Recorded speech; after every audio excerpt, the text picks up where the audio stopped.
Bienvenidos, familia Vida Dental. Nos encontramos en nuestro primer podcast, conmemorando nuestros 7 años de aniversario. Vamos a conversar de toda una vida dental enfocada en las diferentes etapas de la vida.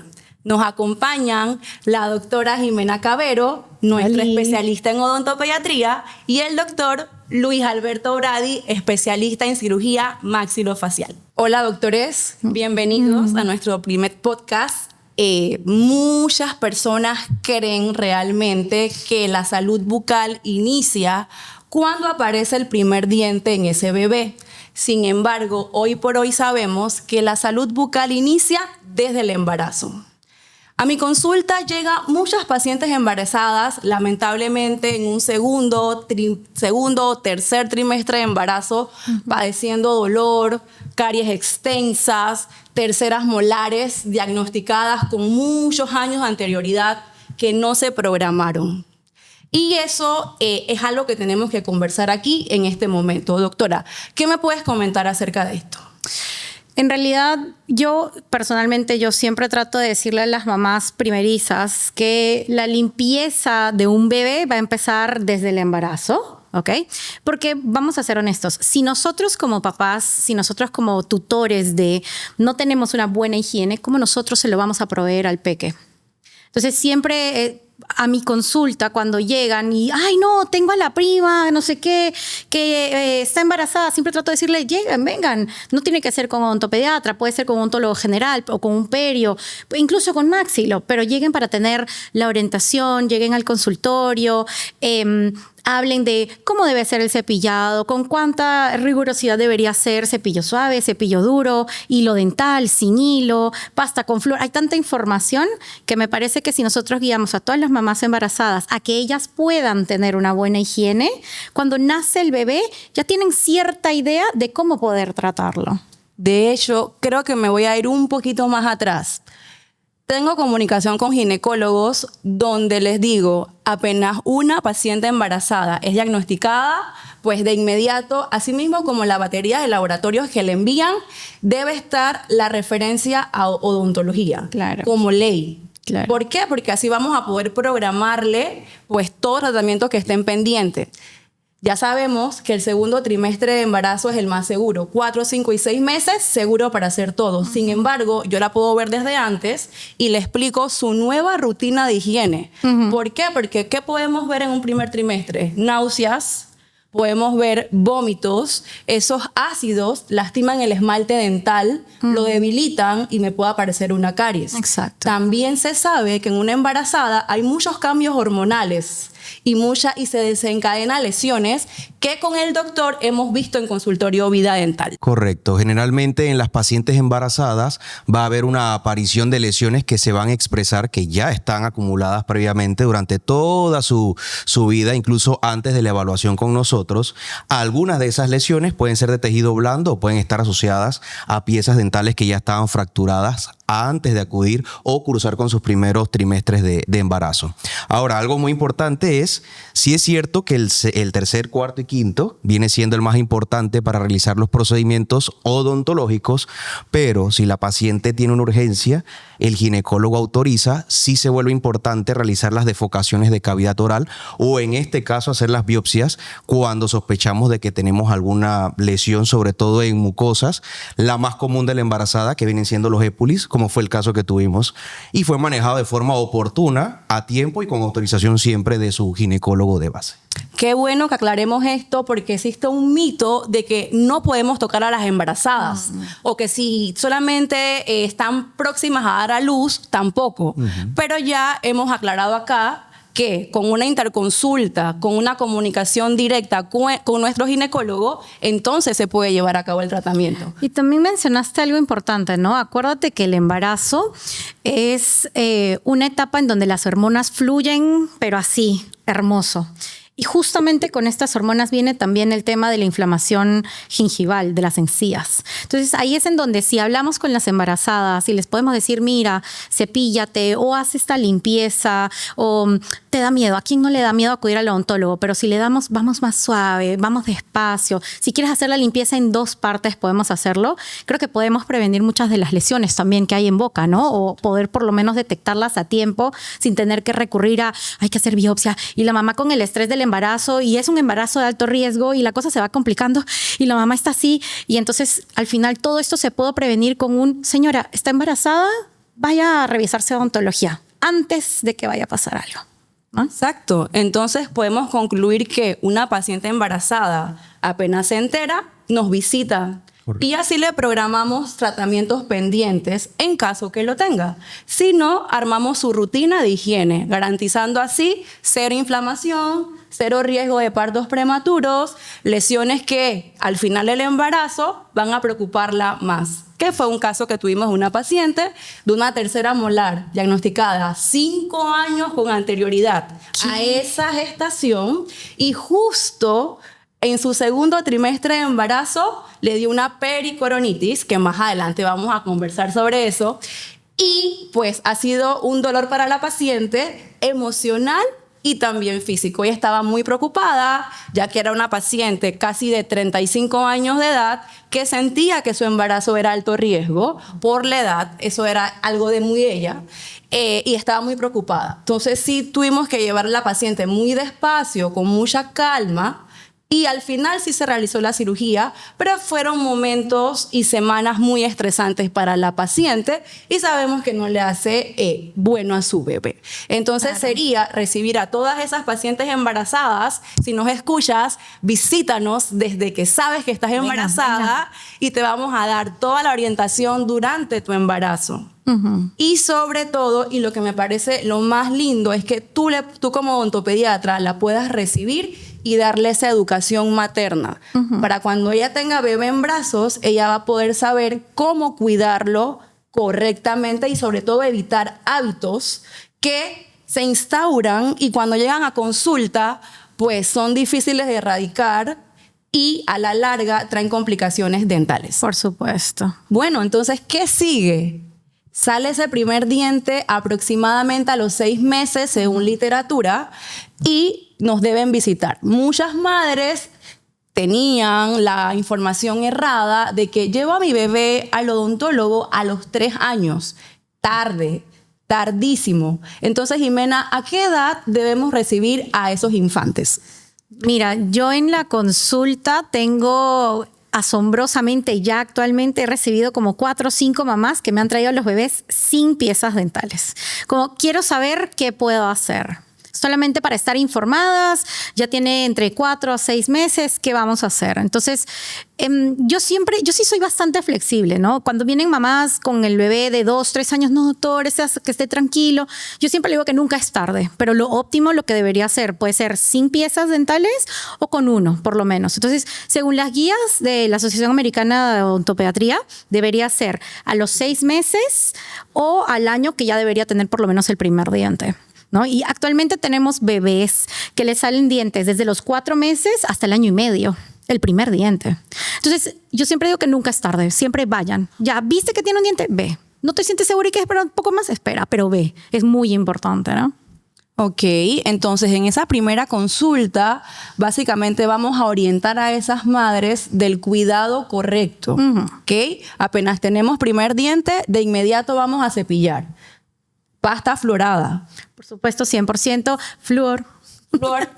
Bueno, debo aclarar algo. No es flúor, es fluoruro. Flúor es el gas.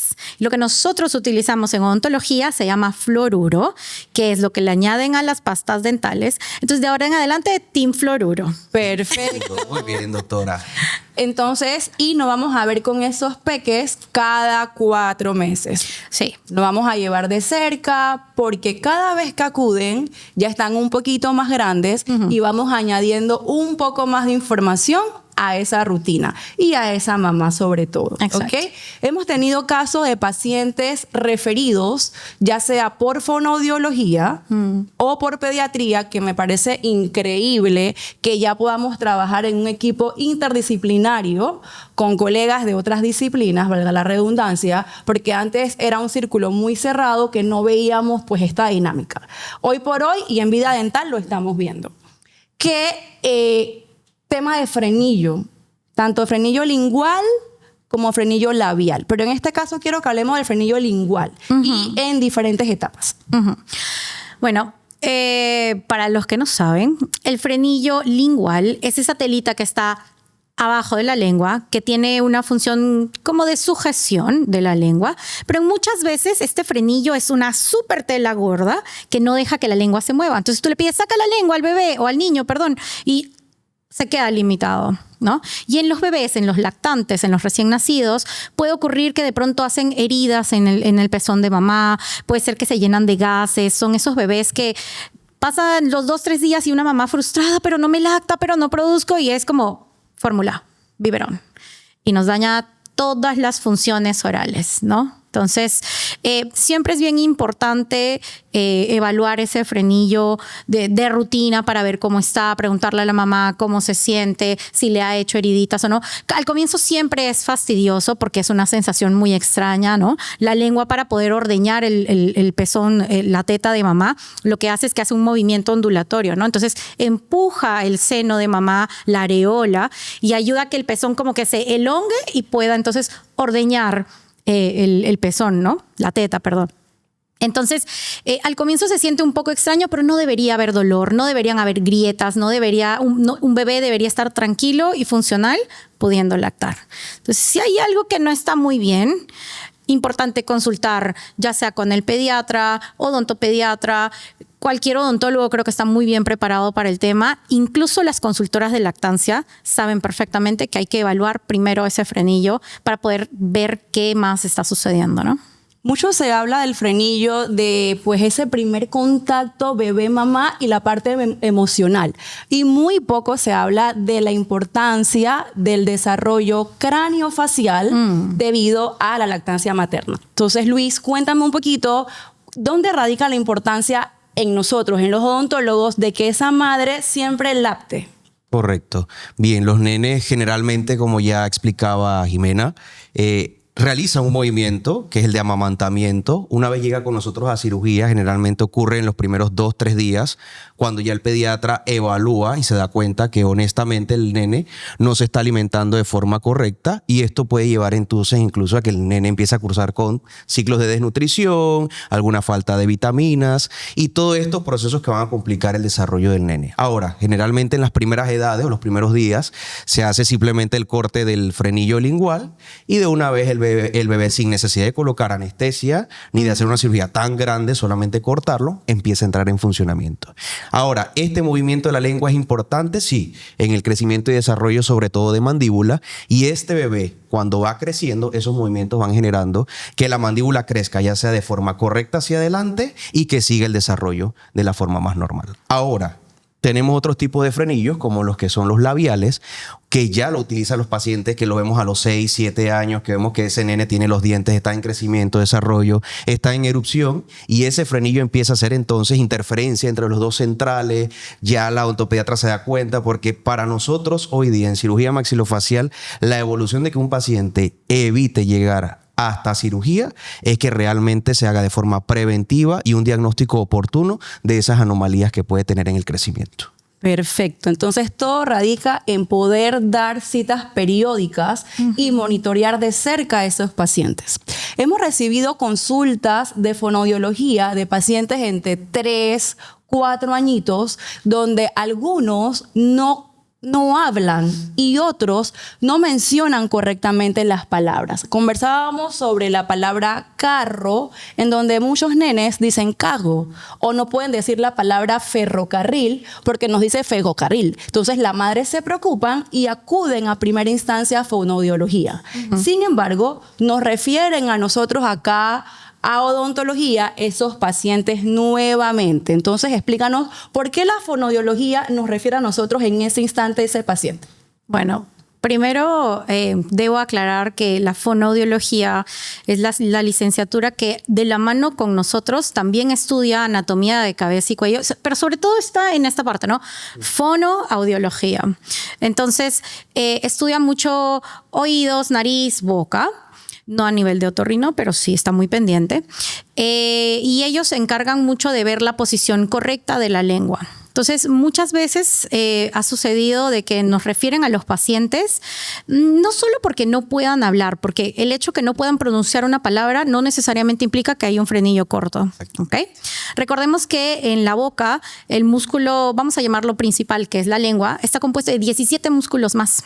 Entonces, si esos 17 músculos están todos caídos y no trabajan, obviamente jamás vas a pronunciar carro ni sapo, sino como sea que vayas a pronunciar. Entonces, creo que ahí viene un poco nuestro trabajo transdisciplinario, o sea, que vamos a tomar decisiones en conjunto para el bien del paciente, ¿no? No uno más que el otro, sino, oye, doctora, ¿tú crees esto? Y si le hacemos lo otro y probamos... Entonces creo que si lo refieren es más bien como para poder estar ambos desde los mismos aspectos seguros de que el bien del paciente puede ser o terapia miofuncional o hacerle la cirugía del frenillo, ¿no? Es muy cierto eso que dice Jimena. De hecho, nosotros mucho en cirugía sí nos gusta más que la terapista primero actúe. Exacto. Mamá, la lengua debe aprender primero a posicionarse antes de hacerle un procedimiento quirúrgico. Yo a todas les digo, no es igual que yo opere a un adulto a que opere a un nene. La recuperación no es igual, mamá, te vas a desesperar, pero honestamente siempre lo primero y lo que dictan todas las guías es primero aprender dónde colocarse para luego entonces decidir si en realidad requiere o no realizar el procedimiento quirúrgico. Exacto. La mayoría de ellos solamente con la terapia empieza a haber una mejoría en el lenguaje y la pronunciación del nene. Es simplemente, como dice Jimena, el músculo está apresado. No hace ejercicio. Como no hago ejercicio, movimientos de un lado al otro, el nene considera que lo correcto es que mi lengua no se mueva. Qué bueno. Entonces, lo importante aquí siempre va a ser la comunicación y el trabajo interdisciplinario. Sí. Perfecto. Y esto lo vemos básicamente en nuestras consultas rutinarias. Todos los músculos de la boca, tanto intra como fuera de la boca, estén en buen funcionamiento, valga la redundancia, porque no solamente me va a afectar en la pronunciación de las palabras, sino en las funciones vitales como masticar, como respirar. Entonces, si hay una lengua que está perezosa, el niño va a empezar, yo le digo, la dieta del abuelito. Purecito, pollito, galletita, todo lo chiquito y blandito. Y es más, mamá le va a cortar así como para que el paciente mínimo y trague y ya. ¿Ok? Entonces no va a ayudar a que esa boca mastique bien, por ende no va a haber crecimiento ni desarrollo, pero no solamente va a ser de mandíbula, sino en general de toda la cara. Y esto también conlleva a que si el paciente no tiene una lengua que se posiciona bien arriba, su estado de reposo arriba en el paladar, lo que va a hacer es que no pueda respirar tampoco por la nariz. O sea, ahorita ustedes están con la boca cerrada y está su lengua arriba y ustedes están respirando por la nariz. Ahora, esos niños que vienen con una lengua restricta y están... ¿Cómo hacen? No respiran por su nariz. Entonces ya es otro tema que nos lleva, pero influye mucho también en el crecimiento, no solo del peque de cara, sino en general en su desarrollo cognitivo, físico, psicológico y todo su desarrollo. Los llamados respiradores bucales. Sí. Así es.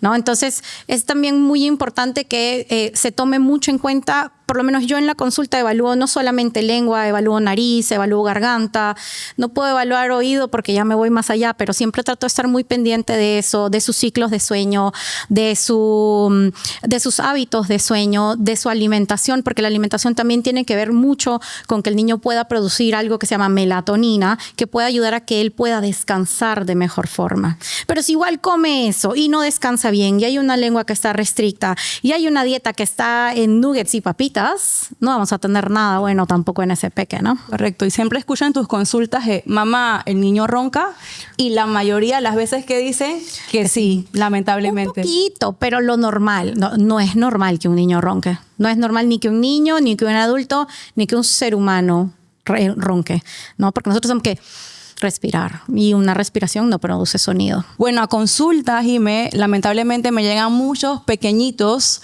niños de 1 año, año y medio, 2 añitos, con manchas blancas.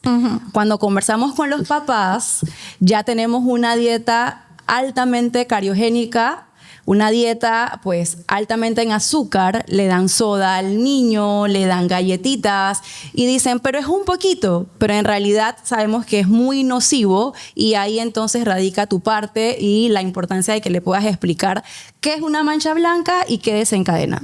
Sí, bueno, la enfermedad caries dental a visión a nuestros ojos, por primera vez se va a ver como una mancha blanca. Yo le digo a las mamás que es como se ve, ¿sabes? Cuando agarras las tizas en las pizarras y haces como un rayón, entonces se ve como, no es una mancha toda bien determinada, sino como medio difusa, difuminada, blanca, así se ve. Y justo se va a ver en el borde entre el diente y la encía. Entonces yo a las mamás les digo la cutícula del diente, como para que tengan una noción más rápida.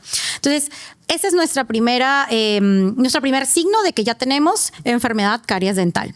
Ahora, no significa de que ya, no exime de que antes ya hubiese empezado. Microscópicamente, claro que ya se puede ver, pero nuestros ojos no son microscópicos.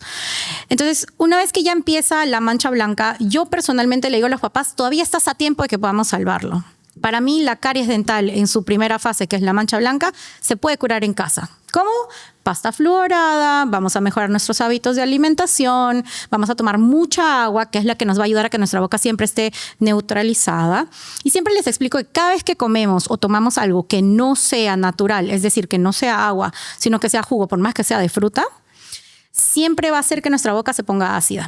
Ahora imagínate que cada 2 horas nuestro niño está comiendo leche materna, puré, juguito, avena, leche, fruta, pan, lo que sea que le quieran dar. Entonces, cada 2 horas tenemos esa acidez. Y esa acidez en boca dura más o menos unos 30 minutos hasta que nuestra saliva intenta como bajarla y ponerla neutral. Entonces, esos cambios de acidez neutral, hace que nuestro diente se ponga como más fácil para que le pueda dar caries dental. ¿Sí? Entonces, si estamos todo el rato comiendo, nuestros dientes siempre son muy vulnerables. ¿Y cuál va a ser la diferencia entre los papás o nosotros, los adultos, y los niños? O sea, porque, doctora, pero yo como todo el rato chocolate. Y yo le digo a los papás, yo también, yo soy adicta al chocolate y al dulce. ¿Pero por qué yo no tengo caries? Y no es porque no sé, porque sea odontóloga, es porque trato de estar agua. Ya comí chocolate, voy a comerme una fruta y trato de compensar. Algunos alimentos me van a dar menos acidez, otros alimentos me van a superponer así acidísima la boca, como por ejemplo los procesados y los azúcares. Y con azúcares no significa necesariamente que sean dulces, pueden ser salados, las galletas saladas, los chiwis, ¿ok? Entonces siempre les explico como vamos a tratar de buscar una buena rutina de alimentación, siempre intentando dar lo más natural posible. Si en definitiva el peque está tomando fórmula y es algo que obviamente no podemos evitar, vamos a buscar la manera de que sea siempre acompañado un poco más de agua, siempre intentando que luego sea una comida, una fruta o algo así, para tratar de que esa boca no quede tan ácida y no vaya a aumentar ese riesgo a poder tener la enfermedad caries dental. Pregunta, ¿qué le recomiendas tú a esa mamá en ese momento? Que el famoso biberón, que si le pongo azúcar, no le pongo azúcar, que la miel, que no usen miel. Yo siempre les digo, porque a veces es como, mamá, ¿cómo está el niño con la comida procesada? No le hablo ni siquiera de azúcares. ¿Cómo está con la comida procesada? Y les digo, procesado es todo lo que no viene ni del suelo, ni de las plantas, ni de los árboles. No, bien, come todo normal, no come nada de azúcar.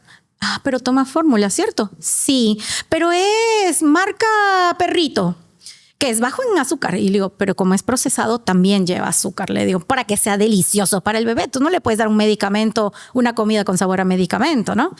Entonces, doctora, no lo sabía. Y yo le digo, bueno, ahora ya lo sabes que sí le estás dando azúcar.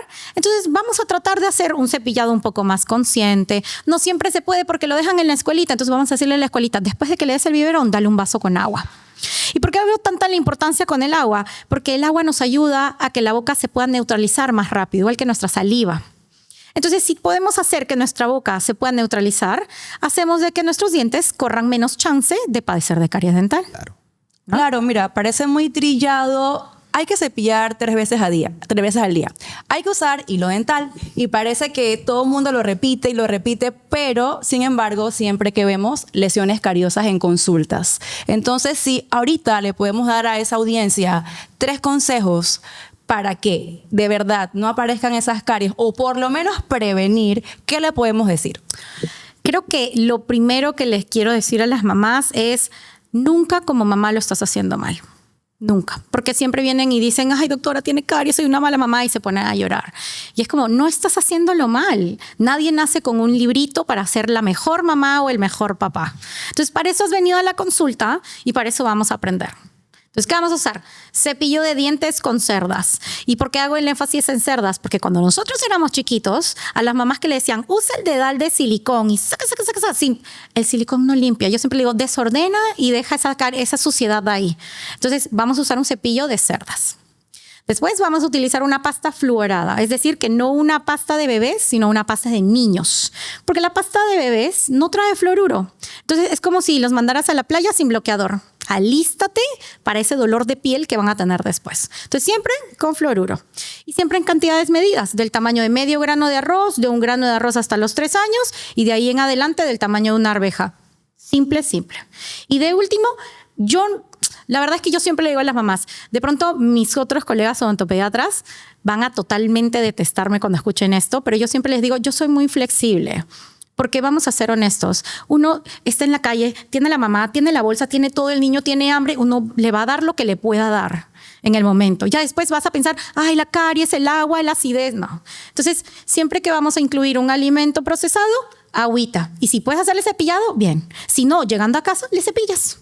O sea, no hay mucho complique, ¿no? Por lo menos yo soy así y realmente me ha funcionado mucho porque las mamás como que, ay, gracias porque no eres tan rígida 3 veces, así. No. O sea, vamos a ser honestas, ahorita las mamás trabajan, ya no es como antes que mamá se quedaba en la casa permanentemente a criar al bebé, no. La mamá trabaja. Sí, doctora, le di de lactar hasta, no sé, hasta el año porque después entré, o hasta los 6 meses porque después entré a trabajar y tuve que darle biberón. Es como, claro, ahí ya perdimos toda la función de la lengua, pero tuviste que entrar a trabajar. Entonces, ¿qué hacemos? Hay otras opciones. Entonces, siempre trato de decirles eso. Cepillo de cerdas, pasta fluorada y siempre que hay una comida que sea procesada, mucha agua. Ya. Y visitarnos cada 4 meses a Consultorio Vida Dental, Por donde supuesto. definitivamente vamos a estar pendientes de esos peques, de sus hermanitos, de sus papás y de toda la familia. Claro. De una consulta odontopediátrica, una consulta de cirugía, nacen muchísimas consultas más para toda la familia. Aproximadamente a los 6 años, a veces un poco antes, tenemos niños hasta de 4 años que ya han iniciado el recambio dental. Es una etapa donde los padres se asustan muchísimo, ya que los incisivos inferiores centrales, que son los primeros en caerse, muchas veces ese permanente nos erupciona por la parte de atrás y le dicen los papás, es la etapa del tiburoncito, ¿qué pasó con este niño acá? Y de inmediato llamamos a Jimena. Cuéntame qué hacemos en la etapa del recambio dental y cuál es su importancia realmente de llevarla de cerca. Bueno, bien importante saber que los dientes de adulto son 2 veces más grandes aprox que los dientes de leche. Entonces, siempre es bueno cuidar los dientes de leche y sus espacios, porque si digamos que los perdemos prematuramente, esos dientes de adulto van a salir por donde sea. Ahora lo que decías, ¿no? Estos dientes de tiburón, dientes de doble fila. Y yo le digo a las mamás que antes no se veía porque comíamos igual, mucha comida natural, éramos más fruteros, más verduleros. Y ahorita ya los chicos están un poco más lejos de todo eso. Entonces, al momento en que no hay un buen desarrollo de la boca, se observa cada vez más estos dientes en doble fila, que son cuando los dientes de adulto van saliendo detrás de los de leche, que es generalmente en los de abajo. Y yo siempre le digo a la mamá, no te preocupes. O sea, en el momento en que ese diente se mueva un poco más, vamos a hacer la extracción. Para mí, igualmente, es súper amigable. Vienen y no, pero hay que sacarle porque ya salió el diente de adulto. Yo les digo que les pongo siempre el anillo de poder, que es las ligas de ortodoncia para los brackets. Entonces, se las pongo con 2 hilos dentales alrededor del diente, se le hace como una pulsera, les hago escoger el color. Y este módulo lo que hace es que genera un poco de fuercita en el diente. Entonces, yo le digo a la mamá, muévanlo en casa, muévanlo. Y cuando el diente esté bien flojo, si es que no se cae en un mes en casa, me lo traen. Y a veces como que se me quedan mirando, pero ¿por qué no lo sacas ya? Yo siempre le digo, la primera experiencia de una extracción dental debe ser tan amigable como a ti te hubiese gustado que fuese. Entonces, si a ti te da miedo venir al odontólogo, imagínate al peque cómo sería ahorita a sus 6 años meterle un poco de anestesia. O sea, se va a asustar y no va a querer regresar más. Y yo, mira, ni regalada, ni pagada, ni nada, le saco ese diente hacia lo loco. Y sobre todo si siento que está bien fuerte. Entonces, hacemos el juego, hacemos toda la maroma para que el niño se sienta tranquilo y le explicamos a mamá, una vez que el diente se sale, hagan el ejercicio de empujar con la lengua el diente, él solito va a ir llenando su espacio y vamos a estar viendo cómo van cambiando el resto de dientes. Y bien importante porque a veces estos dientes no salen derechitos, sino que salen como en forma de libro abierto, en forma de abanico. Entonces, yo les digo que es la fase del patito feo. Y justamente por eso, porque son unos dientes que uno como que, uy, doctora, pero va a necesitar brackets. Y tranquila, apenas está cambiando el primer diente, no te preocupes, ¿no? Y ahí hago mucho la importancia de que cuando ya estamos empezando a cambiar dientes, hay que con mayor razón cepillar mejor, porque hay encías inflamadas, hay que dar más comida fibrosa para que esos dientes traten de ya no salir en doble fila y que estén siempre bien pendientes de que no vaya a haber algún golpecito o algo así, ¿no? Claro, cada diente tiene su edad específica para salir y se conversa con los papás. Muy importante de que no se comparen con los compañeritos de la escuela, con el primito, ya que cada cuerpo es diferente. Siempre que existan dudas, que acudan a nosotros y vamos a despejar. De hecho, lo mencionaste ahorita, ¿no? Hay niños que cambian el primer diente a los 4 años y dicen, doctora, mi vecinito, mi primito y mi hijo tiene 7 y todavía no cambia. Y es exactamente lo que les digo, ¿no? Acuérdate que cada cuerpo tiene su propio horario, su propia manera. Es normal que hasta los 7, 7 y medio ahí salga el primer diente, se empiece a aflojar, que salgan las muelitas de adulto. Si no, entonces estamos aquí, tomamos radiografía y verificamos en el consultorio. Pero mientras tanto, relájate, tómala suave, fluye. Claro, y de la mano va de que van saliendo esas piezas dentales permanentes, recalcándole siempre que es para toda la vida y hay que cuidarlas como tal. Por supuesto. Y hay situaciones que se escapan de nuestras manos, se escapan de los padres y existen los accidentes y las urgencias dentales, lamentablemente. Y para eso el doctor Luis nos va a contar su experiencia en alguno de estos casos. Sí, la mayoría de los nenes, ya cuando estamos en 6, 8, 10, es el momento que vienen los juegos, está en deportes, está en fútbol, baloncesto, tiene 80,000 actividades, está en karate, está en múltiples tipos de actividades en las que puede generar traumas, sobre todo al nivel de la cara. La mayoría de los accidentes, o digamos que el trauma más común de los nenes es, doctor, se me salió el diente. Estaba jugando, me patearon, se salió el diente. ¿Ahora qué hacemos? Tenemos varias teorías. Los nenes de 6 a 8 no hay más nada que hacer porque tenemos ápices abiertas. ¿Sí o no, odontopediatra? Totalmente. Creo que es lo correcto. Pero ¿qué ocurre en ese nene que te llega a los 10, 11? Lo principal, mamá, es traer el diente. La pregunta es ¿en qué? Muchos artículos han hecho varias revisiones. Lo más rápido que tiene siempre es leche o la saliva. No, pero meto el diente en la boca. No, que el nene escupa en un vaso, trae el diente por lo menos en saliva. Lo más rápido de conseguir siempre es leche. Y a niveles internacionales tienes otras sustancias que funcionan perfectamente para eso. Digo, al final lo que quieres es, el nene va a quedar con un defecto estético, sobre todo los dientes anteriores. Tú lo que quieres es por lo menos que ese diente cuando llegue tenga un mejor pronóstico para que no lo pierda. Y puede entonces nosotros reimplantarlo. Digamos que son los accidentes más comunes que tenemos. Ahora, me llamó la atención con Jimena que decía que vigilar la erupción de las piezas dentales. La mayoría de los nenes de 6, 7, cuando esas primeras molares están erupcionando, algunas veces tardan en erupcionar y tienden a formarte un capuchón muy grueso que actúa como una barrera que no te va a permitir que esa pieza dental llegue a un proceso de erupción normal. Hay múltiples patologías que hemos visto allí en nenes de 6, 7 años y de hecho la peor que uno puede ver es que a edades de 6, 7 años puedes diagnosticarle el nene tiene un principio de ameloblastoma que casi siempre está asociado a que se formó un quiste, no hicimos nada, nunca llevé al nene a evaluación, llegó a los 16, no tiene nunca la primera molar y cuando vamos a ver, si lo hubieras llevado a los 6, 7 años, te hubieras dado cuenta que había una patología potencial en crecimiento. Así que digamos que eso es la importancia de nosotros de cirugía en esa fase. Y siempre lo digo y casi todos lo mantenemos, el que principal entra en contacto con el paciente es odontología con una referencia a tiempo. Correcto. Nuevamente radica la importancia de vernos cada 4, cada 6 meses y no cada año. Y una vez ya inicia su proceso de recambio, una radiografía panorámica siempre para monitorear esa cronología de erupción. De hecho, yo siempre se lo aconsejo a los 5 años, ¿ok? Porque igual a los 5 años todavía tenemos chance de poder ver muchas cositas previas que podríamos mejorar en el paciente. No solamente la erupción, se pueden ver también algunas otras, si hubiese algún tipo de quiste, puedes ver también la articulación, ¿no? La nariz, que yo hago mucho énfasis en la medicina dental del sueño. Entonces, tal vez no una edad per se, pero mientras antes puedan ir al odontólogo con el peque, mejor, para una revisión general. Hay muchas cosas que podemos detectar a tiempo sin tener que terminar, como dice Luis, en el quirófano tratando de arreglar cuando ya están súper grandes, cuando es algo muy sencillo que pudimos hacer cuando eran pequeñitos, ¿no? Exactamente. Correcto. Seguimos creciendo junto a nuestros pacientes y llega la adolescencia. Bueno, entonces en esta adolescencia muchas veces vemos temas de apiñamiento dental y el apiñamiento dental se puede generar por varias causas. Lo comentamos hace un ratito atrás del tema de que hoy por hoy los papás le dan mucha papilla y ya no tanto como antes que nos daban a nosotros la manzana entera y nosotros masticábamos esa manzana. Estábamos estimulando nuestro crecimiento de maxilar y mandíbula.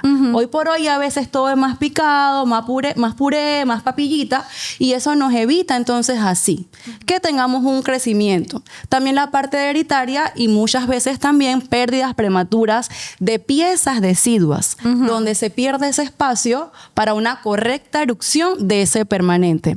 Tenemos apiñamientos en diferentes escalas, severos, leves, pero al final apiñamientos que tenemos que corregir. Lo corregimos con ortodoncia. De hecho, Jimena los puede ir viendo desde edades tempranas y puede aplicar lo que es la conocida ortodoncia interceptiva. Conversame un poquito sobre eso. Bueno, la ortodoncia interceptiva va a ser el tratamiento que ayuda a que los dientes que de pronto no están en una posición correcta intenten llegar a su posición. Yo le digo a los papás que es como guiar un poco el crecimiento. Definitivamente, si hay un factor genético, no puedo pelear contra el factor genético, pero si guío un poco más, puedo reducir un poco más ese porcentaje de que pueda tener una mordida cruzada o una sobremordida. Entonces, siempre trato de decirle a los papás mucho el énfasis de la alimentación, mucho. Y les hablo mucho de eso, ¿no? De que podemos no corregir, pero podemos enfocarnos en mejorar ese crecimiento. No lo va a eximir de que pueda llevar brackets o no, pero sí puede hacer que el tratamiento de ortodoncia puede ser mucho más leve o incluso en esos pacientes que terminan en quirófano por cirugías, porque de pronto la mandíbula creció mucho más, podemos mejorarla o tratarla en estos momentos, ¿no? En esta edad. Entonces, súper importante, pues las evaluaciones, la ortodoncia interceptiva, que como lo dice, va a intersectar un problema de forma temprana, aliviando así ese futuro de ese niño, ¿ok?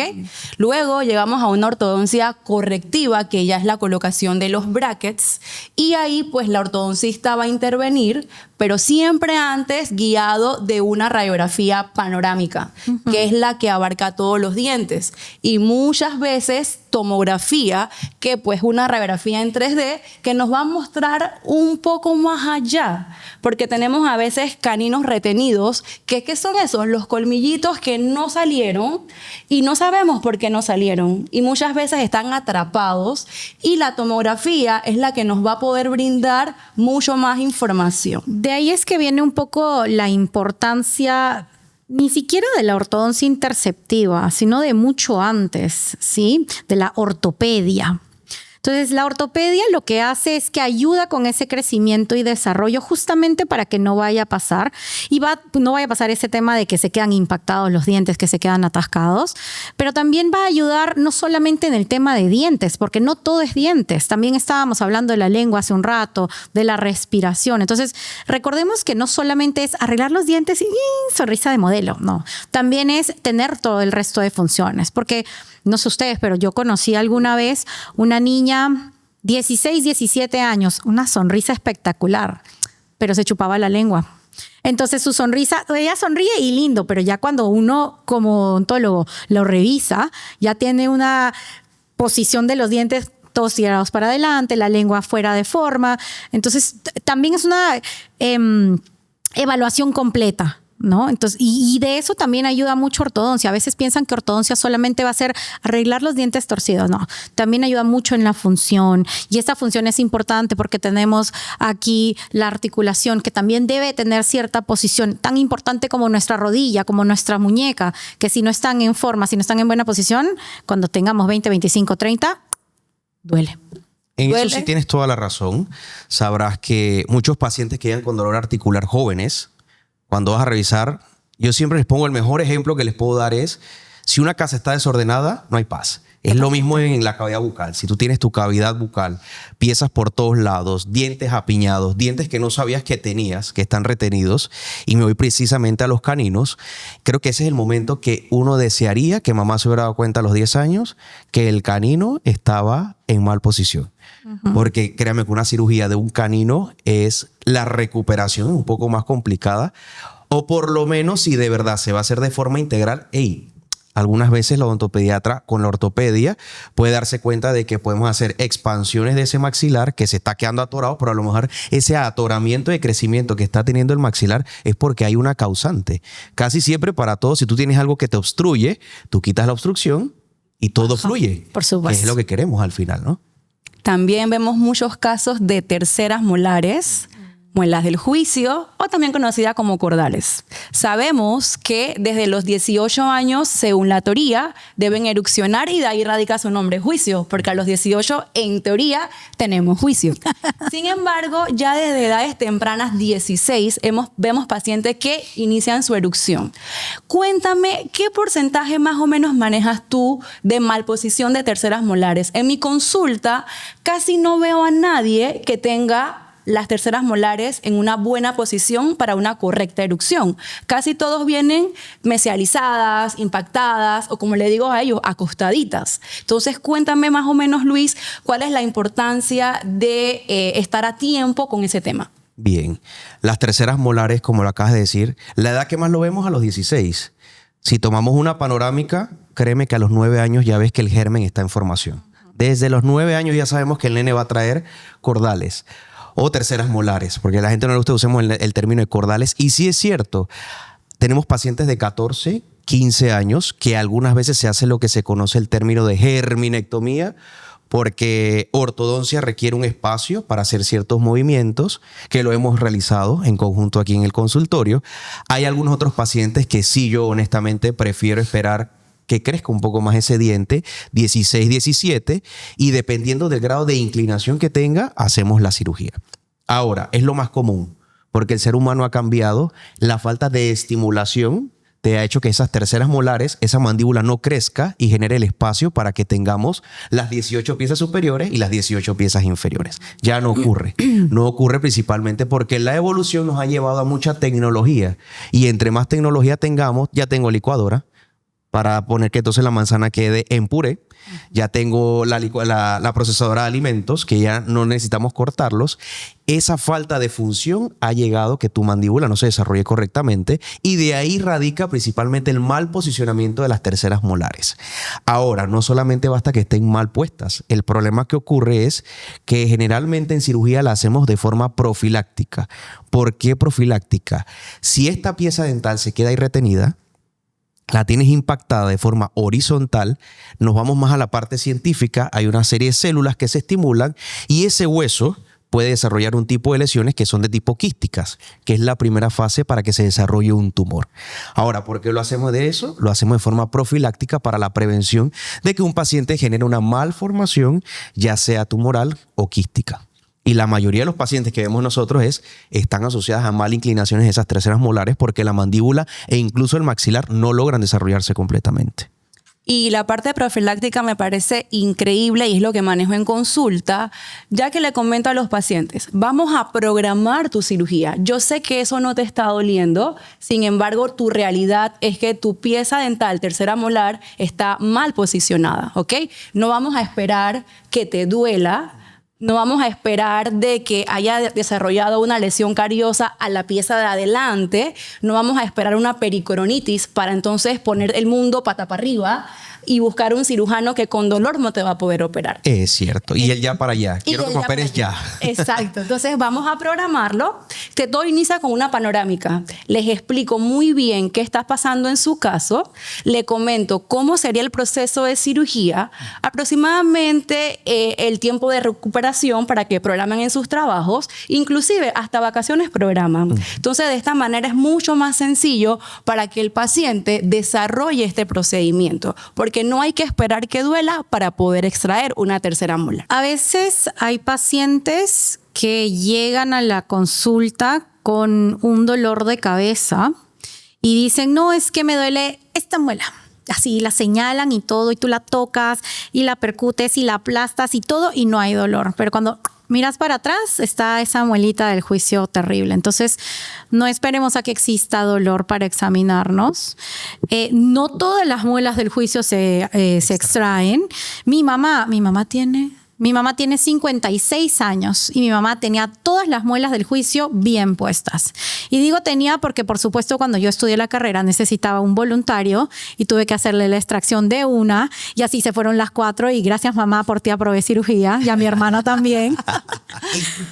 Pero hay personas que todavía tienen el chance de poder tenerlas bien. No todas fastidian, pero sí es importante hacer esa revisión. Igualito que como con los dientes, igualito que como uno va a revisarse los niveles de glucosa y todo lo demás, hacer esa radiografía panorámica para que se vean, ¿no? Por supuesto tienen las manos de ángel del doctor Luis. Y que no tengan miedo, Yo me he sacado 2. Tengo que ir para que me saques las otras 2.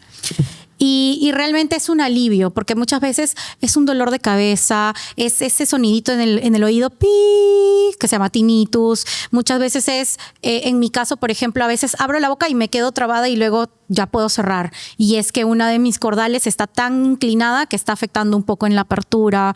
Y son cosas pequeñas. Ay, no puedo masticar de este lado cosas muy duras, pero no tienes ni una muela mala. Y resulta que es la posición. Entonces, no dejar que eso empeore, no sigan mi ejemplo y vayan a checar qué es lo que tienen, ¿no? Claro, sobre todo ir a consulta, diseñamos planes personalizados a la exigencia y a la medida del paciente. Exacto. No todo en odontología, es que nada en odontología va a ser estándar, todo va a ser guiado a lo que el paciente necesite. Y acá, por supuesto, en Dental lo acompañamos en todo el proceso y tenemos un equipo multidisciplinario que siempre está para el paciente. Quiero hablar ahorita sobre el bruxismo, porque llega mucho paciente comentándole, me duele mucho los músculos, siento que aprieto, he visto desgastes en mis dientes y realmente quiero saber qué pasa. Entonces ahí detectamos y referimos al doctor Luis a estos pacientes. La mayoría de los pacientes que presentan un hábito ya diagnosticado como bruxismo cursa con lo que acabas de decir, que es las mialgias continuas.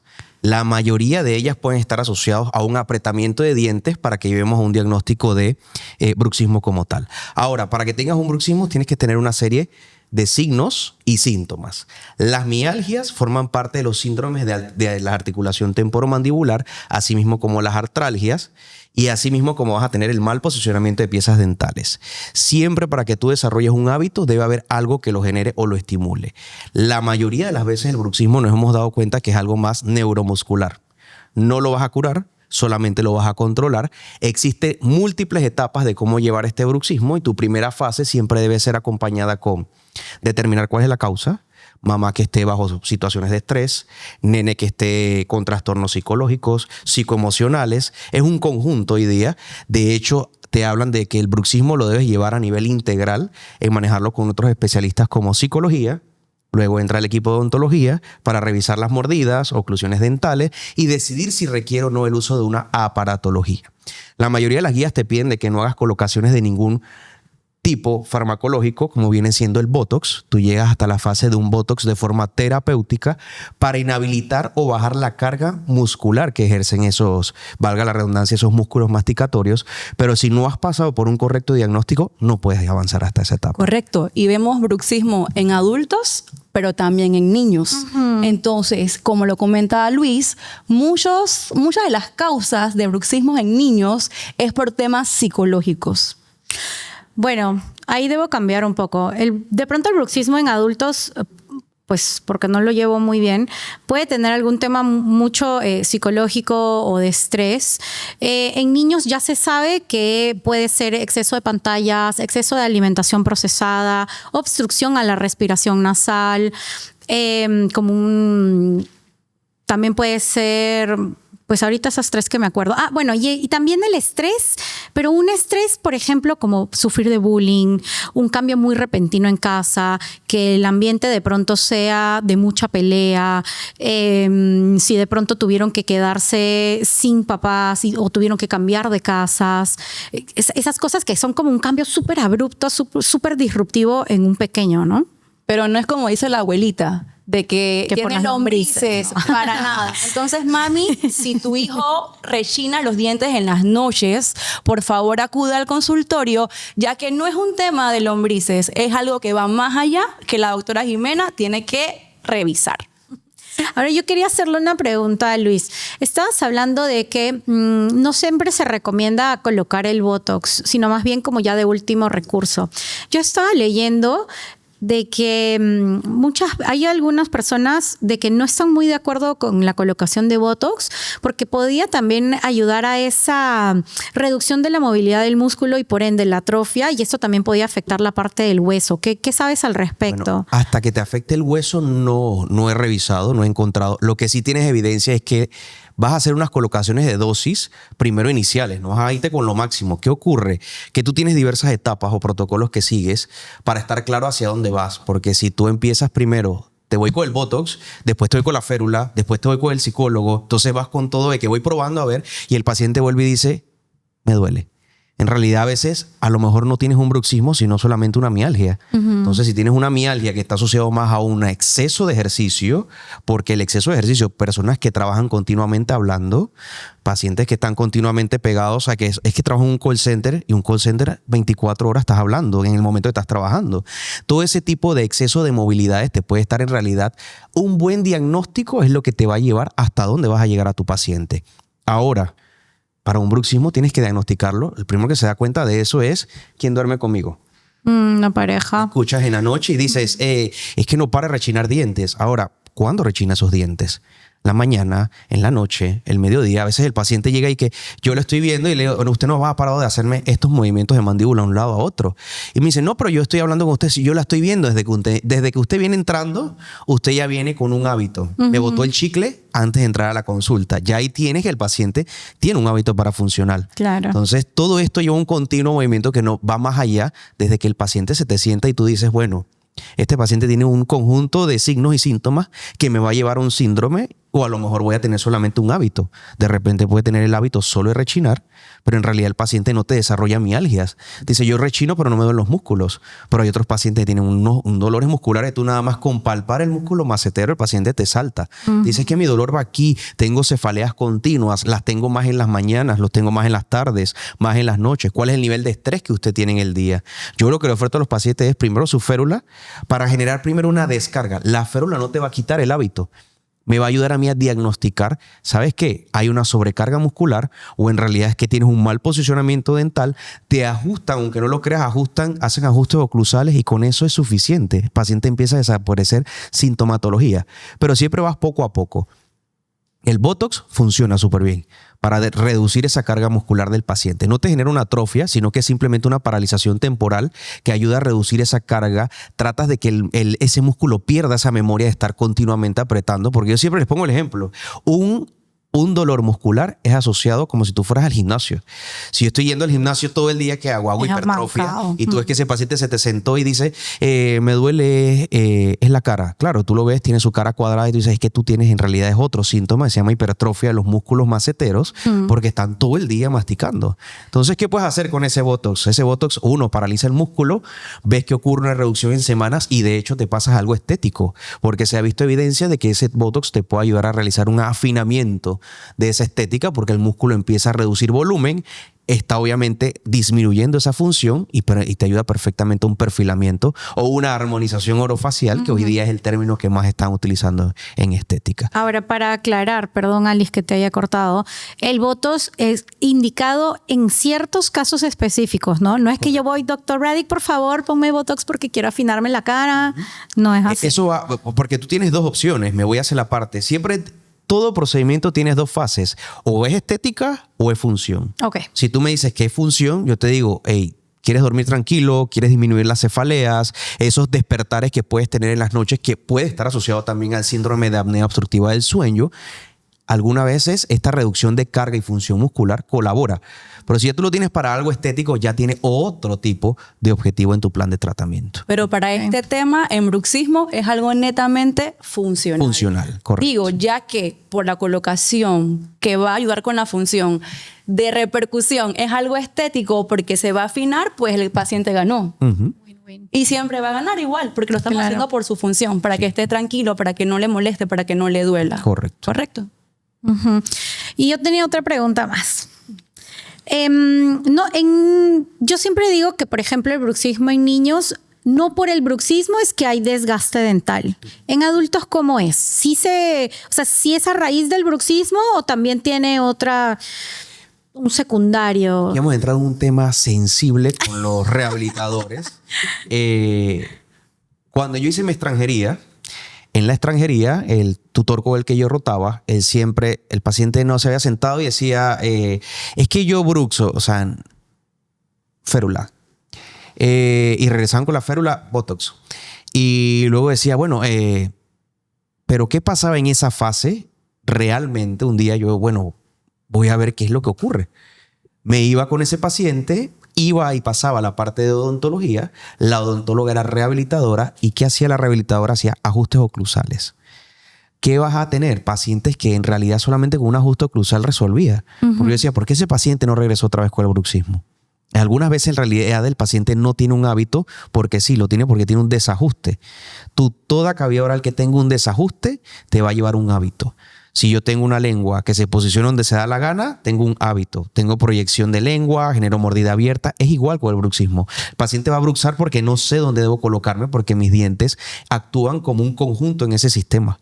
Entonces, si yo tengo algunos puntos que se llaman contactos prematuros, no alivio esos contactos prematuros, la mandíbula no se va a quedar quieta. En realidad el movimiento se va a dar porque estoy buscando una posición de acomodo realmente. Y algunas veces simplemente pacientes con ajuste oclusal, listo. No hay más nada que hacer. El paciente se le hizo ajuste oclusal, pasamos a férulas. O no cualquier tipo de férulas, hay diversos tipos de férulas. Hay que ver si en realidad el paciente necesita férulas con unas guías anteriores, férulas con una cierta altura anterior o posterior, que ahí sí no me puedo meter mucho porque es la parte del rehabilitador. Yo le digo siempre, mi férula debe ser colocada por un rehabilitador si el paciente tiene mala oclusión. Si el paciente tiene una buena oclusión, una férula que tenga ciertos topes te funciona perfectamente para desprogramar, porque tú lo que quieres lograr es que esos músculos bajen, reduzcan esa actividad muscular y tu férula debe generarte eso principalmente. Algo muy frecuente en consulta es que los papás dicen, el niño tiene que usar hilo dental. Por supuesto, sí. Y Jimena nos va a aclarar desde qué edad y por qué realmente radica la importancia, realmente para todos, el uso del hilo dental. Bueno, primero quiero comenzar diciendo que la mordida, la posición correcta de los dientes debería ser, de los dientes de leche, debería ser que tengan espacio suficiente. El dicho corre que uno puede poner una moneda de 10 centavos entre los dientes y ese es el tamaño, el espacio ideal que deberíamos de tener. Y es la mordida más hermosa que puede existir. Por supuesto. Dientes separados en niños es sano. Muchos papás me dicen, ay, no me gusta que están separaditos y qué bonito verlos unidos. No, unidos nos va a desencadenar más adelante posible apiñamiento, claro. Que no me quepan los permanentes. Claro. Separaditos es lo sano. Como lo mencionábamos también hace un rato, ¿no? Los dientes de adultos son aproximadamente 2 veces más grandes que los dientes de leche. Entonces, si mis dientes de leche están todos pegados como los de acá abajo de mi muñeco, entonces cuando van a ir cambiando y salen los de adulto, ¿en qué espacio van a quedar? Si estaban todos en espacio de diente de leche. Entonces, ahí es donde debemos de pronto cambiar esa mentalidad y hacerles saber que tengan espacio es bueno, es buenísimo. Se caen esos de leche, queda más espacio, salen los de adulto, perfecto, todo encaja. Maravilla. armónico, exacto. Porque no solamente son dientes de leche que se caerán en algún momento, ellos tienen esa función de preservar ese espacio, ¿no? Entonces, pues sí, quería aclarar eso de la distancia entre Sí, los súper dientes. importante que los dientes de leche son extremadamente importantes a pesar de que tengan un tiempo vida, o sea, un límite para caerse, claro. Ellos van a estar en boca hasta cierta edad, pero mientras estén, cumplen con funciones importantes como la masticación, como la fonética, pero sobre todo me guardan ese espacio para que ese permanente pueda salir. Claro. Entonces, cuidarlos, ¿cómo lo hacemos? Vimos alguito y todo bien. Y hace un año, Operación Sonrisa me escribe y me dice, ¿no quieres venir a trabajar con nosotros? Ya, voy a rebelarme contra todos los maxilos. Sorpresa mía, quien está operando es cirujano plástico. Y yo como, ya no puedo pelear contra un cirujano plástico. Pero qué bonito lo que hace. Realmente un paciente con labio leporino, paladar hendido, es un paciente que inicialmente sufre mucho. Y qué bonito de que puedas participar en ese cambio de vida en ese paciente. Sí, es un mundo bastante diferente, ¿no? Cuando me mandaron para Italia para entrenarme, todo el grupo es maxilo, orto y fonoaudiología. Y la verdad es que de verdad que ahí comprobé que jamás hubiese podido ser maxilo. Porque nos metían a las cirugías de labio o de paladar 2, 3, 4 horas y uno estaba parado ahí viendo, ¿no? Claro, solamente el maxilo era el que estaba medio sentadito apenas. Ay, no, yo estaba en mis piernas. No puedo. Qué incómodo. No, terrible. O sea, y ahí fue como que Diosito sabía que yo no podía ser maxilo. No, es que tú naciste para ser odontopediatra. De eso no tenemos duda. Te lo juro. Pero sí, me estabas diciendo el tema del hilo dental. Correcto. Y pues decía de que los dientes de leche deben de tener espacio entre ellos, pero siempre las muelitas son las que vienen pegaditas. No hay manera que vengan separadas. Y si vienen separadas, genial. Pero por lo general siempre vienen pegadas. Entonces, el hilo dental yo siempre lo indico cuando hay muelitas que están pegadas o en general si el peque tiene todos los dientes pegados. Creo que hay algo que muchos pacientes no saben y es que el cepillado dental limpia solo el 70% de nuestra boca. El resto va a estar entre las muelas y obviamente el cepillo no entra por ahí. Ahí es en donde viene el hilo dental a quitar ese 30% que siempre hay, como les digo yo, huevito, pancito, hojaldra, brócoli y todo lo demás. De todo. Exacto. Ok, entonces, ¿qué pasa si ese niño en casa no emplea la rutina con el hilo dental? Bueno, generalmente como se empieza a atascar la comida y ya hablábamos de que había acidez, sí, a pesar que limpiamos la boca, sigue la comida ahí, hay una fuente muy importante de riesgo ahí de caries dental. Entonces se empieza a formar la mancha blanca, que como está entre los dientes no la vemos. Se hace un huequito y luego un hueco más grande y luego un súper huecote y empieza a doler. Y entonces es, mamá, me duele, corren a consulta. Y cuando llegan conmigo ya son niños que tienen dolor, ya son niños que, ay, le dio un calambre que ya no están comiendo, niños que ya tienen la encía súper inflamada o peor aún que tienen un absceso dental. Claro, porque radica explicar aquí que en la parte interna del diente está el nervio y que tiene forma de H. Claro. En sus esquinas el nervio es alto y una caries entre los dientes me toca esa esquina. Entonces Claro. rápidamente me toca el nervio y viene entonces el dolor, todo lo que comentas. El dolor, la molestia, la falta de comer y ya conlleva otro tipo de tratamiento dental. Sí. Un poco más invasivo. Exacto. Entonces, a veces cuando llegan con dolor, a veces, y ha sido solamente porque mastican, logramos salvar el diente, es una caries profunda, pero logramos hacerle su restauración y se le explica, mamá, de ahora en adelante te casas con el hilo dental. Y a veces para muchos es demasiado tedioso porque enrollan un diente en el otro y la boca es tan pequeña y uno haciendo malabares para pasar el hilo dental. Entonces yo me simplifico y usa el flosser. Está de todos los olores, de todos los sabores, de dibujitos, blanco y negro, verde, sabor a menta. Ahora compré uno de melón menta. Hay de uva también. De uva, de fresa. O sea, hay muchos sabores y hay muchas cositas que a los niños les puede gustar. Y este tipo de flosser, de hilo dental, nos ayuda a que también ellos sean un poco más independientes y que no sea un cargo extra para la mamá, porque de por sí ya les fastidia cepillar porque tienen que pelear. Y si el niño está en su etapa chuki, como le digo yo, menos. O sea, hilo dental ni por acá. Entonces siempre hay que tratar como de hacer ese negocio con el nene, de que de pronto, bueno, pasa el hilo dental, tratar de introducirlo dentro de esa rutina para que él mismo se sienta, yo puedo, ¿no? Claro, entonces en conclusión, hilo dental, vamos a disminuir riesgo de aparición de caries entre los dientes, Exacto. que es lo que no queremos que llegue al paciente. Claro. ¿Ok?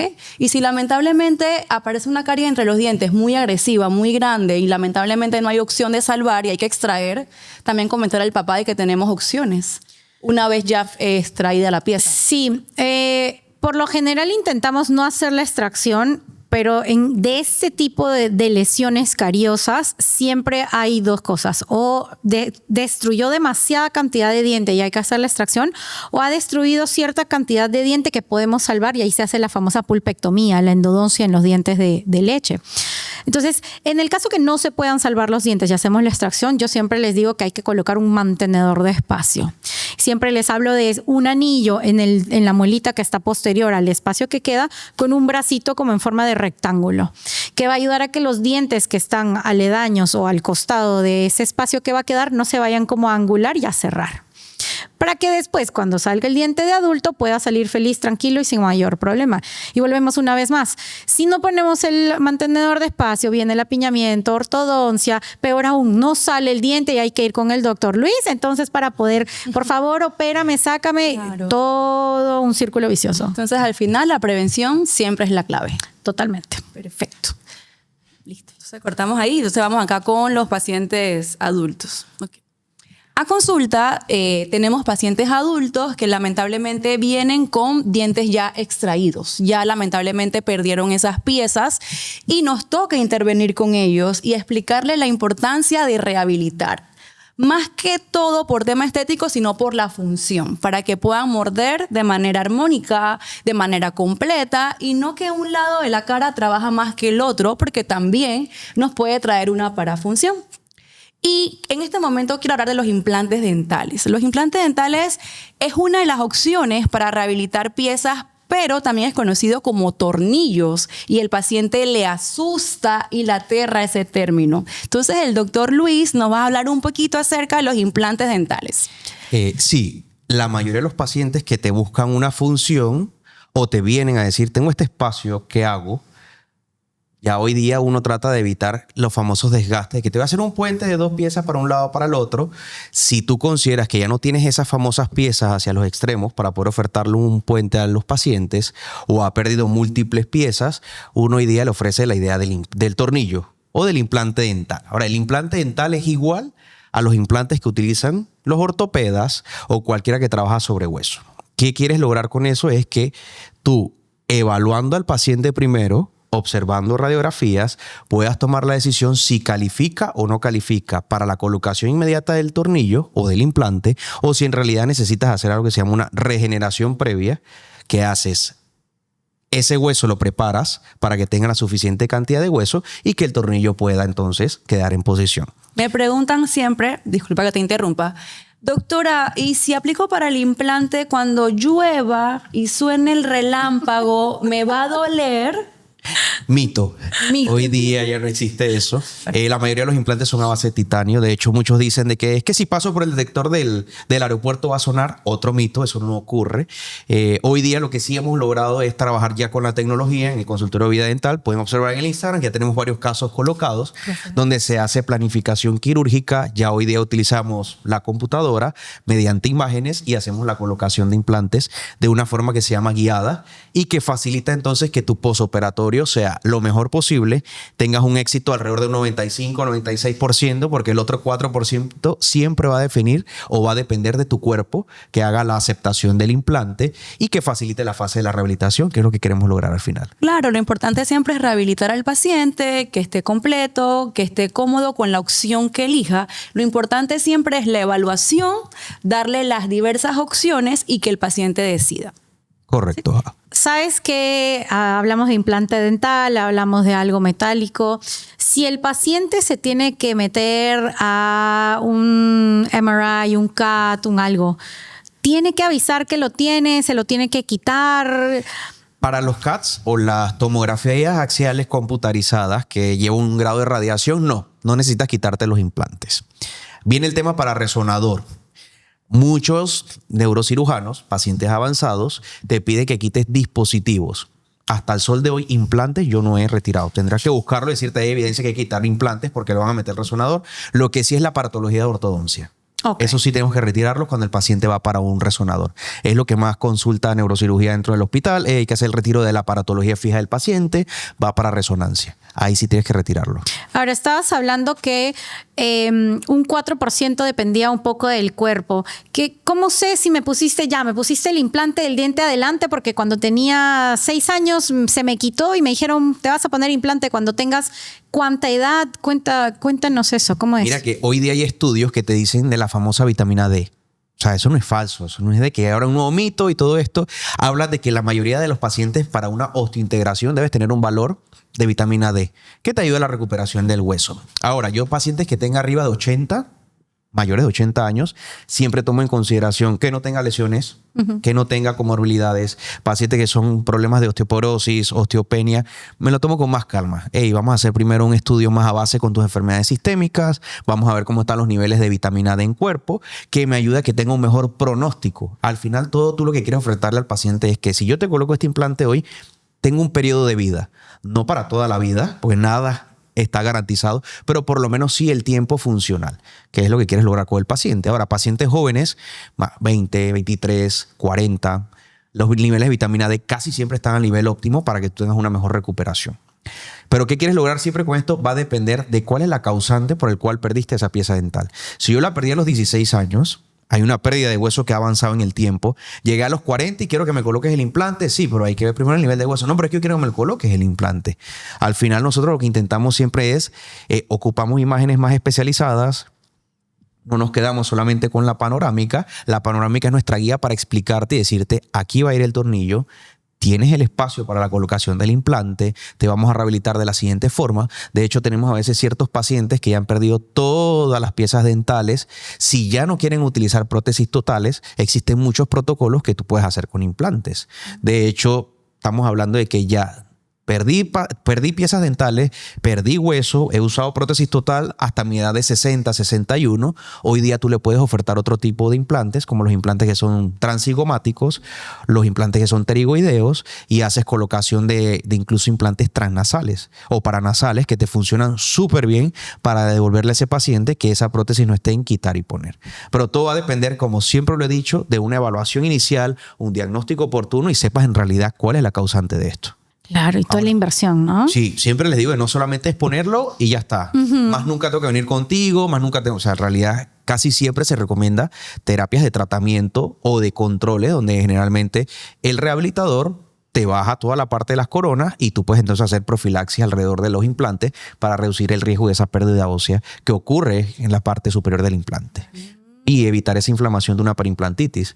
Pero la mayoría que se coloca implantes, más nunca se ha vuelto a bajar las coronas, no se revisa esa parte, que me hagan la limpieza encimita. No, hoy día tienes muchas formas de tratar de prevenir. Porque es igual que un carro.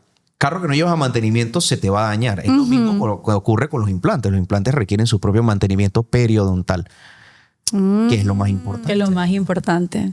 Para que te perduren en el tiempo. Los pacientes jamás se dan de alta. Nuestros pacientes odontológicos siempre debemos estar en constante comunicación y controles.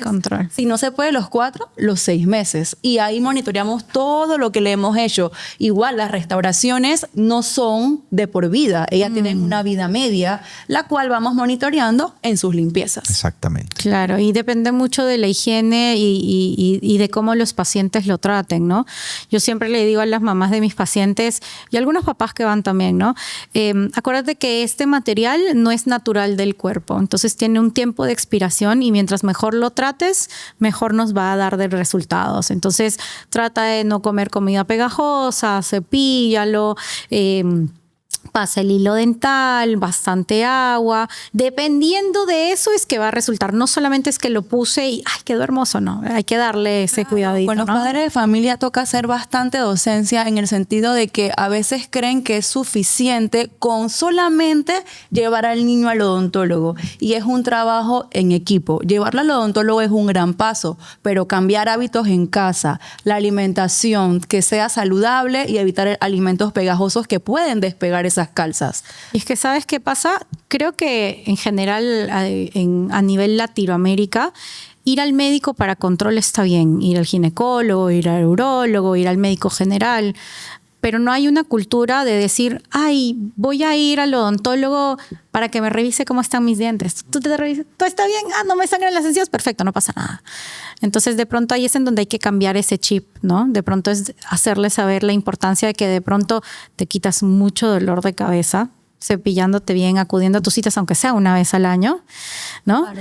Y ya, saliste de eso. No tienes que venir más hasta el próximo año, ya. Pero ojo, ¿no? Siempre checando que todo esté bien. Bueno, yo estudié odontología aquí en la Universidad de Panamá y con Luis, imagínate, hicimos la carrera juntos. Se cae la cédula. Vamos a calcular el tiempo, pero... Una anécdota muy bonita con Luis es que él quería ser el presidente del Congreso. Cuando llegabas al último año de la carrera, como grupo tenías que organizar el Congreso de la universidad. Y Luis quería ser el presidente. Y yo le dije, bueno, Luis, yo voy a ser tu vice. Y lanzamos nuestra nómina. Nuestra campaña. De verdad. Hicieron las votaciones y ganamos. Así y bueno, ahora vamos a poner fotitos arriba de aquel congreso que hicimos en ese año. ¿De Nuestro verdad? coordinador, el doctor Rodolfo Epifanio, que hay que darle Por supuesto. las gracias a él. Pues sí, entonces, bueno, de ahí hago mi internado en Colón, yo soy colonense, y quedo ya en el Ministerio de Salud siendo funcionaria, donde hoy por hoy todavía sigo allá. Nace Vida Dental hace 7 años, y bueno, y todo lo demás es historia. Bueno, yo soy cirujano dental graduado con la doctora Alice en la Universidad de Panamá en la Facultad de Odontología. Hago mis 2 años de internado en el Ministerio de Salud para el área y la región de Chorrera, Panamá Oeste, así que conozco muy bien todas las situaciones y condiciones a las que se enfrentan en el sector de, sobre todo cuando se atendía en ese tiempo, en los centros de salud, sobre todo en comunidades muy apartadas. Fue una experiencia muy buena. Lo que más realicé fueron extracciones y digo que esa fue mi principal base para decidirme a estudiar luego cirugía.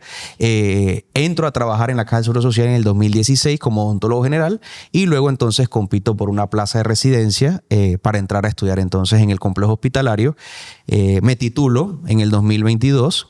Egresado de la Facultad de Medicina con el título de especialista en cirugía oral y maxilofacial, y luego de eso me reincorporo en el 2022 a trabajar con Alice en el consultorio Vida Dental y hasta el día de hoy soy y ejerzo solamente cirugía oral y maxilofacial. Bueno, yo conocí a Jimena mientras ella realizaba su internado y desde que la vi dije, esta mujer nació para ser odontopediatra. La paciencia que tienes, la vocación, no es fácil atender familias porque tú no atiendes a un niño, tú atiendes a la familia entera. Así que realmente te admiro mucho y cuéntame un poquito qué te motivó a estudiar odontopediatría. La verdad es que yo ni siquiera quería odontología. Yo estaba terminando allá. Yo soy peruana, entonces cuando ya estás en 5º de secundaria, que es el último año de la secundaria, llevas un curso como el propedéutico acá, pero este se llama preuniversitario. Entonces más o menos empieza como en julio, si no me equivoco, y te preparan, o si no es que todo el año, y te preparan para poder entrar tú a la universidad que quisiste, porque cada universidad pues tiene su preuniversitario. Entonces yo estaba en la Universidad Cayetano Heredia, que es una muy buena universidad allá en Perú, en Lima, y yo quería medicina. Yo quería medicina o quería genética. Y decía, no, medicina genética. Y cuando ya va a llegar el momento de presentar el examen, mi mamá me dice, tenemos que mudarnos de Perú. Nos mudamos para Ecuador y dije, bueno, mi mamá me dice, ¿qué quieres estudiar? Y le dije, no sé, yo me gradué en un colegio alemán, entonces siempre está la posibilidad de que me podía ir a Alemania porque tenía la facilidad por el cole. Buscamos el colegio alemán en Ecuador y me dijeron, bueno, aplica. plin, caigo con la Mercedes y la Mercedes me dice, te contratamos. Y yo, perfecto, voy a trabajar en Mercedes-Benz, wow, no sé qué. Pero tenía que estudiar un técnico en no me acuerdo qué. Y yo dije, no, pero yo pasé de medicina a un técnico. No, esto no es mío, quiero medicina. Vamos a la Universidad Nacional allá en Ecuador, no hay cupo para medicina. Y mi mamá me dice, bueno, vamos a la privada. Fuimos a la privada y no hay para medicina, pero el primer año medicina y odontología hacen lo mismo, así que puedes hacer el curso con ellos. Me metí en odontología, saqué el propedéutico, saqué el primer ciclo, saqué el segundo. No, odontología me gusta. Aparte que tenía a mis amigos ahí. Va segundo año, Jimena, nos tenemos que mudar de Ecuador. Ay, otra vez. Ahí fue donde llegamos a Panamá. Y yo estudié entonces toda la carrera en la ULACIT, actual UIP. Hice el internado en Colón por 2 años. Estuve allá en Escobal y luego en el centro, que ahí nos conocimos con Alice. Y justo me cayó en pandemia. Entonces yo estaba emocionada, el MINSA, vamos a pasear en bote, en lancha, y yo soy muy 4x4. Entonces tenía toda esa aventura y esa emoción, pero pues cae pandemia. Ya, vamos a hisopar. Y justo cuando, justo me toca que en Escobal me toca trabajar con el doctor Francisco Ábrego. Y a Francisco yo lo conozco de la universidad. Entonces, Fran, le digo, yo quiero atender niños. Llévatelos porque a mí no me gustan. Bla, bla, bla. Yo empecé a atender todos los niños. Restauraciones, extracciones, prevención, todo. O sea, ahí tomábamos fotos, registrábamos. Cuando me cambian de Escobal al centro de Colón, igual le dije a la doctora Ciponeri, a mí me gusta trabajar con niños, ¿me dejas trabajar con niños? En todos los niños que quieren. Y justo mi trabajo de graduación fue en odontología mínimamente invasiva en niños.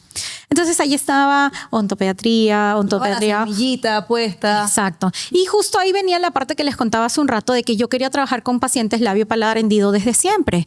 Y estaba inclinada entonces en pregrado, no, que si maxilo, que si hacer forense. Y después, bueno, forense lo elimino, quedo en maxilo. Pero como en ese momento me dijeron, no, maxilo no hace nada acá, yo me achicharré. Entonces dije, bueno, voy por odontopediatría. Igual yo, desde que tengo uso de razón, yo cuidaba niños. En la universidad, parte de los trabajos que agarraba era cuidar niños 2-3 semanas en las vacaciones y me iba excelente. Entonces dije, odontopediatría. Pero no habrían odontopediatría en Panamá, no habrían. Y dije, ya. Justo me sale acabandito el internado la oportunidad para ir a Brasil. Así que me voy a Brasil, estudio odontopediatría y empecé a trabajar. Y ya acá estoy. Y justo sale la oportunidad de los pacientes del labio paladar hendido. Es como que todo fue encaminado para donde es, ¿no? Excelente. Esto fue nuestro primer podcast de aniversario número 7. Esperamos que les haya encantado y nos vemos en la próxima. Bye.